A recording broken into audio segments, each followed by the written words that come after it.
Destrói a opinião e destruído estará o pensamento, fui prejudicado. Destrói a queixa, fui prejudicado, e destruído estará o dano. A forma como interpretamos os acontecimentos influencia nossa reação emocional e as consequências que sofremos. Se pensamos que fomos prejudicados por alguém ou por alguma situação, tendemos a sentir raiva, tristeza ou ressentimento, e agir de forma defensiva ou vingativa. Isso pode gerar mais conflitos, problemas ou sofrimento. Por outro lado, se questionamos essa opinião e buscamos outras perspectivas mais positivas ou construtivas, podemos mudar o nosso pensamento e sentir menos dor ou angústia. Assim, podemos lidar melhor com as dificuldades e encontrar soluções mais eficazes. 2. Nenhuma ação deve empreender-se sem motivo nem de modo divergente à norma consagrada pela arte. Todo ato humano deve ter uma razão e seguir um padrão estabelecido pelo conhecimento. Por exemplo, se alguém quer construir uma casa,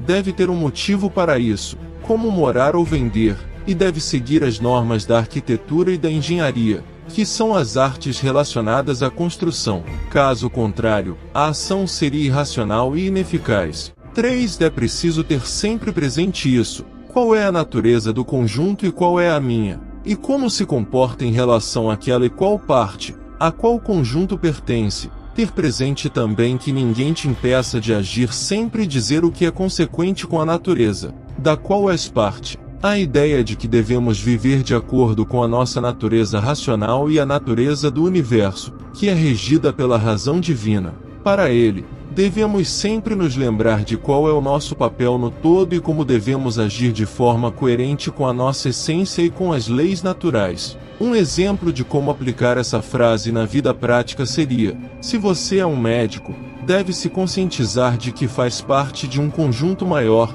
que é a saúde, e que tem o dever de cuidar dos seus pacientes com competência e compaixão, sem se desviar dos princípios éticos ou morais. Assim, você estaria agindo conforme a sua natureza de médico e conforme a natureza do universo, que busca o bem. 4. O tempo é um rio e uma corrente impetuosa de acontecimentos. Mal se deixa ver cada coisa, é arrastada, aparece outra, e esta também será arrastada. Para interpretar esta frase dentro de uma perspectiva estoica, devemos considerar o seguinte: o tempo é um rio. Esta metáfora sugere que o tempo é um fluxo contínuo e ininterrupto, que não podemos controlar nem parar. O tempo é uma força da natureza, que segue o seu curso independentemente da nossa vontade ou ação. Uma corrente impetuosa de acontecimentos. Esta expressão indica que os acontecimentos da vida são numerosos, rápidos e imprevisíveis. Não podemos antecipar nem evitar os acontecimentos,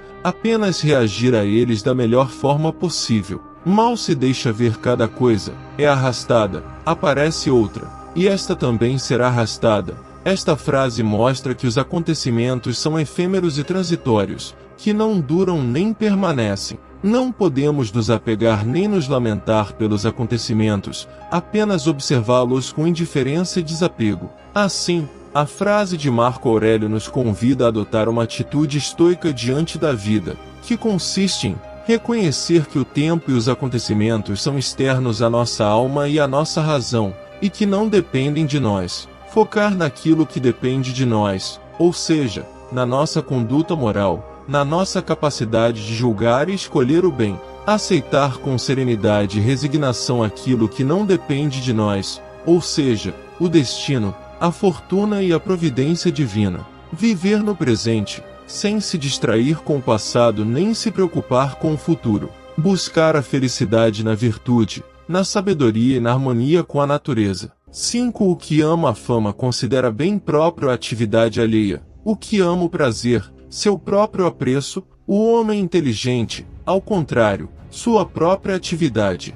Muitas pessoas se preocupam excessivamente com a opinião dos outros, com o reconhecimento externo ou com a satisfação imediata de seus desejos. Essas pessoas, segundo o estoicismo, não são verdadeiramente felizes, pois dependem de fatores que estão fora do seu controle e que podem mudar a qualquer momento. O homem inteligente, por outro lado, é aquele que se dedica à sua própria atividade, ou seja, aquilo que ele pode fazer de melhor, de acordo com a sua natureza e as suas virtudes. Ele não se deixa levar pelas paixões irracionais, mas age com razão e sabedoria. Ele não busca fama ou prazer, mas sim o bem e o belo. Ele não se compara aos outros, mas sim a si mesmo. Ele não se preocupa com o que os outros pensam dele, mas sim com o que ele pensa de si mesmo. Essa é a forma de viver que os estoicos propõem como a mais adequada para alcançar a felicidade e a tranquilidade da alma.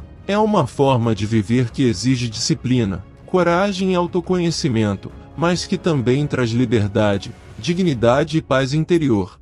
6. Recolha-te em ti mesmo. O guia interior racional pode, por natureza, bastar-se a si mesmo praticando a justiça e, segundo essa prática, conservando a calma. A frase sugere que devemos nos recolher em nós mesmos, ou seja, nos concentrar no que está dentro do nosso poder, as nossas opiniões, as nossas decisões, as nossas ações. Não devemos nos deixar perturbar pelo que está fora do nosso poder, as circunstâncias externas, os acontecimentos imprevistos, as opiniões alheias. Devemos nos bastar a nós mesmos, sem depender de bens materiais, de elogios ou de reconhecimento. Devemos praticar a justiça, que é a virtude fundamental dos estoicos, e agir sempre com retidão, honestidade e benevolência. E devemos conservar a calma, que é o resultado de uma mente equilibrada, que não se deixa levar pelas paixões ou pelas emoções negativas.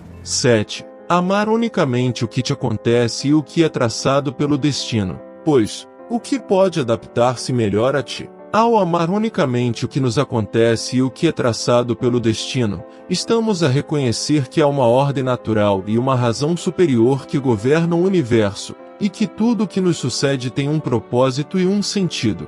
Não se trata de uma resignação passiva ou de uma indiferença fria, mas sim de uma atitude ativa e positiva de cooperação com o fluxo da vida. Estamos a abraçar a realidade tal como ela é, sem nos deixarmos perturbar por desejos insatisfeitos, expectativas frustradas ou julgamentos precipitados. Ao amar unicamente o que nos acontece e o que é traçado pelo destino, estamos também a nos adaptar melhor às circunstâncias, aproveitando as oportunidades, enfrentando os desafios e aprendendo com as dificuldades. Estamos a desenvolver a nossa resiliência, a nossa flexibilidade e a nossa criatividade. Estamos a nos tornar mais livres, mais felizes e mais sábios. 8. Continuamente, se for possível, em toda imaginação, explique-a partindo dos princípios da natureza, das paixões, da dialética. Essa frase nos convida a exercitar a razão e a virtude em todas as circunstâncias,